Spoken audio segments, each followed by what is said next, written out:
இமயமலையின் 11,000 அடி உயரத்தில் சாதாரணமாக வீரர்கள் நடக்கவே சிரமப்படும் இடத்தில் இந்தியா யாரும் எதிர்பாராத ஒரு துணிச்சலான காரியத்தை செய்தது.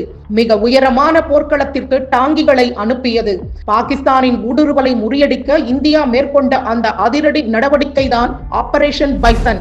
1947-48 இந்திய பாகிஸ்தான் போரின் போது பாகிஸ்தான் ஆதரவு ஊடுருவல்காரர்கள் சுமார் 11,500 அடி உயரத்தில் உள்ள ஜோஜிலா கணவாயை கைப்பற்றினர்.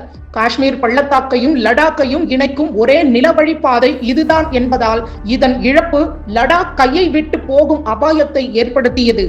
இந்தியாவின் 77வது பாராசூட் பிரிகேட் ஒரு எதிர் தாக்குதலை நடத்தியது. ஆனால் கடும் பனிப்பொழிவு, பனி புயல், ஆக்சிஜன் குறைபாடு மற்றும் உயரமான மலைச்சிகரங்களில் பதுங்கியிருந்த எதிரிகள் என பல காரணங்களால் அந்த முயற்சி தோல்வி அடைந்தது. போர் ஒரு முட்டுக்கட்டையை எட்டியது. இந்த இக்கட்டான நிலையில் மேற்கு மண்டல தளபதி லெப்டினன்ட் ஜெனரல் KM கரியப்பா களமிறங்கினார். தோல்வியை ஏற்க மறுத்த அவர் அந்த அதீத உயரத்தில் டாங்கிகளை பயன்படுத்த திட்டமிட்டார். இது கேட்கவே இயலாத ஒன்றாக தோன்றியது. இந்த திட்டத்திற்கு ஆபரேஷன் பைசன் என்று பெயரிடப்பட்டது. இந்த திட்டத்திற்காக 7வது கவல்ரி பிரிவின் M5 ஸ்டூவர்ட் ரக லகு ரக டாங்கிகள் தேர்ந்தெடுக்கப்பட்டன. முழு டாங்கிகளையும் மலைப்பாதையில் கொண்டு செல்வது இயலாத காரியம் என்பதால் அவை பல பாகங்களாக பிரிக்கப்பட்டன. எடையை குறைக்கவும் எதிரிகளை ஏமாற்றவும் அவற்றின் பீரங்கி கோபுரங்கள் அகற்றப்பட்டு சாதாரண வாகனங்கள் போல மாற்றப்பட்டன.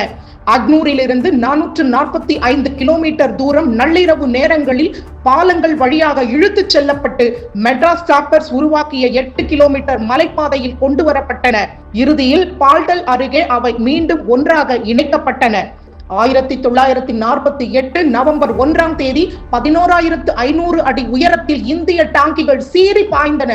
அதுவரை உலக வரலாற்றிலேயே இவ்வளவு உயரத்தில் டாங்கிகள் பயன்படுத்தப்பட்டதே இல்லை. மலை உச்சியில் டாங்கிகளை பார்த்த பாகிஸ்தான் படைகள் அதிர்ச்சியில் உறைந்தன. இந்திய படைகள் நடத்திய துல்லியமான தாக்குதலில் 54 எதிரிகள் கொல்லப்பட்டனர், 90 பேர் காயம் அடைந்தனர். டாங்கிகளின் உதவியுடன் இந்திய காலாட்படை முன்னேறி சென்று சிகரங்களை கைப்பற்றியது. அன்றைய தினமே கும்ரி பகுதி மீட்கப்பட்டது. அடுத்த சில வாரங்களில் இந்திய படைகள் பாகிஸ்தான் ஊடுருவல்காரர்களை விரட்டியடித்து லே பகுதியுடன் மீண்டும் இணைப்பை ஏற்படுத்தின. இதன் மூலம் லடாக் மீதான இந்தியாவின் பிடி உறுதியானது. ஆபரேஷன் பைசன் ஜெனரல் கரியப்பாவின் தீர்க்க தரிசனத்திற்கு சான்றாக அமைந்தது. நிலப்பரப்பை சரியாக புரிந்து கொண்டு எதிரியின் கணக்குகளை தவிடு பொடியாக்கி போர் விதிகளையே மாற்றி எழுதிய இந்திய ராணுவத்தின் வீர வரலாறுதான் ஆபரேஷன் பைசன்.